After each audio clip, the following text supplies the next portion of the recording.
I'm Aidan Taylor. I'm a project manager working for Mewn Unlimited, and I work on a project called the Newport Circular Economy Project. The circular economy is all about reimagining waste, and we try and break it down to 3 principles: to reduce waste wherever possible, to keep things in circulation, to keep on using things over and over as long as we possibly can, and also to protect nature or protect the natural environment.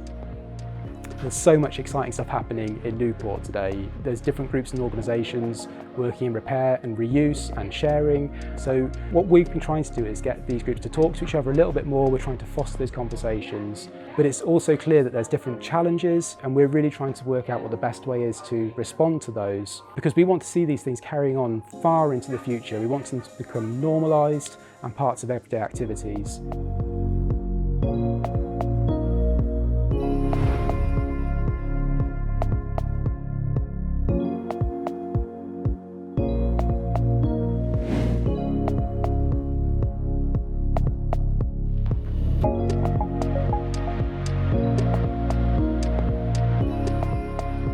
Disposable nappies are so normalised, just disposable everything is so normalised now. It's only really 40 years since everyone was using terry toweling nappies. So I go to a lot of baby groups, antenatal groups, meet a lot of pregnant mums, midwives, health visitors, and some of those just go, no, it's not, I'm not doing that. It's easy for me to go to a supermarket and grab disposable nappies off a shelf, disposable wipes. You know, there's no getting around it. It's a bit more effort to wash nappies, just like it might be a bit more effort to go to a refill shop. So I come and get up against that quite a lot. So I think it's down to national and local governments to just familiarise people with them. And I think they're doing really well with period products. The fact that they've got period products available in most hubs now completely for free in Wales. Reusable period products, sorry. And schools have got them. So more and more teenagers are aware that they exist. So it's not that much more of a step to then say, oh, by the way, if you're already washing these, you could wash these. Once you get the children engaged in a concept of recycling, growing your own food, looking after the environment, they use their pester power with their parents. We use the allotments and the growing the food within the school, the big box, teaching parents how to cook the food and then get their children engaged around wanting to eat that food, and then they'll start pestering their parents to maybe grow their own food. It is about making it exciting, but I think it's about making it accessible as well. So, you know, still people won't understand what you say when you say circular economy. People who aren't environmentally driven wouldn't necessarily be interested in circular economy. So it's about rewording it and saying, well, you could save money doing it like this, and it's just an added bonus that it is circular economy living. Especially with the cost of living crisis at the moment, environmental and climate issues can take a back seat for some people, and the way that you're gonna get more people to engage with circular economy maybe is presenting it as a cost saving instead. It's about changing hearts and minds, isn't it, really? And I think you'll find some people are really, really good at it, and there's other people who can't get that concept at all. They just want what they want, and they'll do what they want. But concentrate on the ones who have got it, who are nearly there but can't quite get it, or, you know, just keep giving people examples of how they can make a difference and how waste can be recycled and that it is good, and give them more and more examples, really. You know, grassroots groups are okay, but it's great that they're grassroots groups, but sometimes they don't have the skills to actually publicise themselves or promote the ideas that drive them. So it would be nice if there was a sort of, you know, if the Newport Council or any organisation actually collected together information about all these groups, you know, maybe put them in contact or just publicise them. That would definitely make that would make a difference. I think that would make a difference. I think communication is such a broad avenue, communication and engagement. So I run a number of events, I go to a number of events, I offer opportunities to talk to residents, the public. We've been into libraries and community centres, just having a chat and asking about feedback. We go into schools, talking to parents and teachers about what they can do. And there's a really long list of what we're doing to try to make it easy for people to know this information. But it does take time, and there's more to be done always with communication, I think. But it's just making sure that everyone has an opportunity to see what is available to them.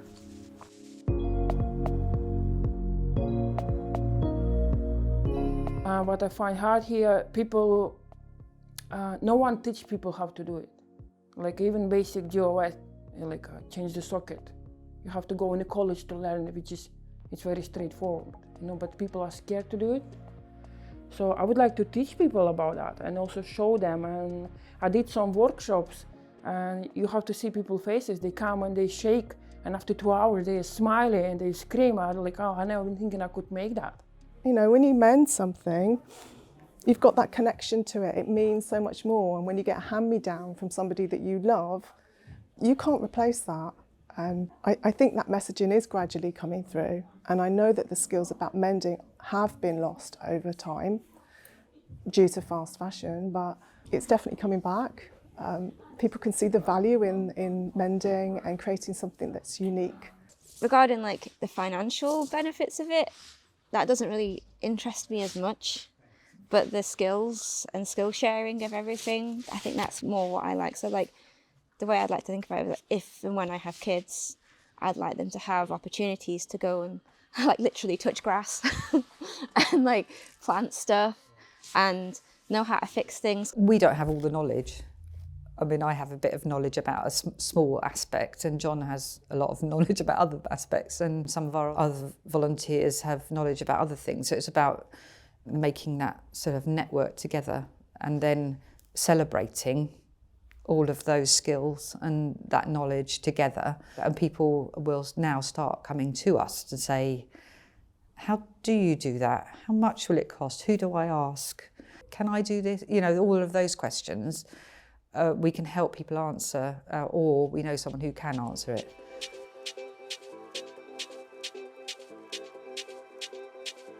So as an organisation, like our biggest challenge is the sustainability of the business model. We want to be able to continue to offer really accessible ways of accessing us with our free repairs and our library of things being really low cost.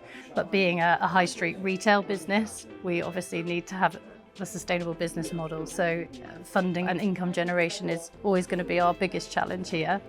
We're working with many different ways of generating income here. We've just opened an eBay shop. We're talking to corporates about sponsoring and aligning with their corporate social responsibility initiatives. We're working with the council and other organisations to try and sort of get that support for the project to become sustainable. We have shops and departments creating profit, creating money, but that all goes back into the core charity that then gets invested in the parts of the organisation that don't actually make any money themselves, like the cloth nappy library, like the repair cafe, like the library of things. So these different aspects that maybe a smaller organisation wouldn't be able to support, we're able to support. We actually had the help of Waste Savers right at the start of the project when I actually approached them and said, we started fixing bikes, can you help us? And they were great. They let a small core team of mine go every Thursday afternoon to work with their bike mechanic in their bike workshop who upskilled us, which I really value. And I think Waste Savers will be seeing the benefit of that by less landfill because of the bikes that we save and the tyres that we send off to recycling and the inner tubes that we send off to recycling. So that little investment for Waste Savers has multiplied beyond it as well, which is a good example of the kind of investment of staff time or resource time that we need some of the bigger organisations to invest in. We are a social enterprise that currently and for the last several years has no help from any other funding streams. Everything we do, we fund ourselves. So as we're slowly trying to build ourselves into a position where we can have more staff, we've just taken on another member of staff this month. We've had 3 amazing volunteers come in this month that have put so much time and help into the business, and they're really fitting in. But when we get past the day-to-day struggles of bringing the business back up to a level where it's properly operating, we'll be able to develop further, give more opportunities to the people of Newport and the surrounding area to volunteer, more jobs. That's my priority here, is getting more jobs for people.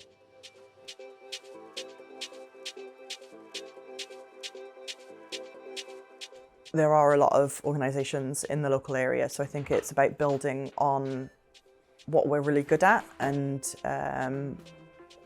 also realising that there's so many people in the Newport area that there is like plenty of reuse and circular activities to go around, so it's just trying to puzzle piece it all together to make sure that as many areas as possible are offered as many circular living programmes as possible, really. The benefits of being part of the network is that we get to hear about something we may not have heard of.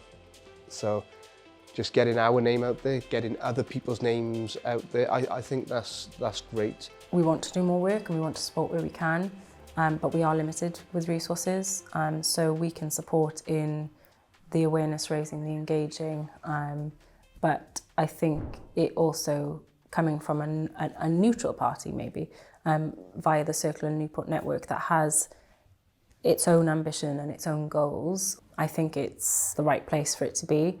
And a lot of the circular economy initiatives start from grassroots. They start from the community. What they've been doing, their work is fantastic, and they're offering opportunities for residents and communities to be involved and engaged on a community level that perhaps we can't do. You need a scheme that is run at a national level, but within a city like Newport, who's going for the circular economy approach, I think we need that kind of steer from a steering group or a project or whatever the circular economy group becomes eventually, to help champion those projects and get the buy-in from the key players in the area. I've been really struck by the excellent works that are going on with groups all across the city, but how then it links into sort of these bigger organisations like the council.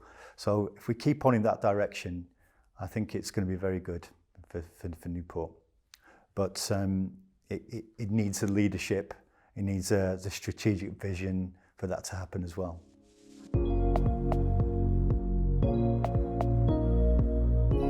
We have a load of disused space in the city. It could be amazing if we really, really thought about, well, what would a city centre look like if we just focused even a portion of it, 1 street, 4 shops, whatever, on circular economy methodology, and how you build that into an ecosystem that is about people's lives. We all know that Newport City Centre has too many empty shops. It's great to see more residential coming into the city centre. That will bring it alive, people spending their money. I think community-based activities in the city centre will bring people in. Some of our customers here at the Newport Cycle Hub say, if this wasn't here, I would have not have come into Newport City Centre. So I think it's repurposing some of our spaces, thinking more creatively about what we use those spaces for, so that they benefit the community. They bring people into the city centre who then spend their money in the shops, buying drinks or food. And actually that's what builds stronger communities, as well as reducing our environmental impact as a city, which is pretty good. But if we can add a bit more, then even better. What we do essentially is look at spaces. We look at sort of urban spaces that have been forgotten, and we look to try and breathe life back into those spaces. So Maindy's not blessed with any amounts of decent quality green space, very few parks, very few recreational spaces. So it's important that we look at the fragments that we do have here in Maindy and do something really positive with them. We're trusted and we hold trusting spaces. That is a very important thing, because we got rid of all our community centres, we got rid of all of our public spaces where people could share knowledge that was outside of an institution, that was outside of something that had a particular sort of umbrella to it. But what we all do now, Maindy Unlimited as well, for example, with the library, we're redeveloping spaces that are bettering people's social connectivity and a want to learn and a want to know more about things. And I think with the redevelopment of more spaces and more organisations that are focused on circular economy, you will naturally have people who are leaders in communicating well with the people around them and who do that honestly, genuinely, and for the better of people's lives.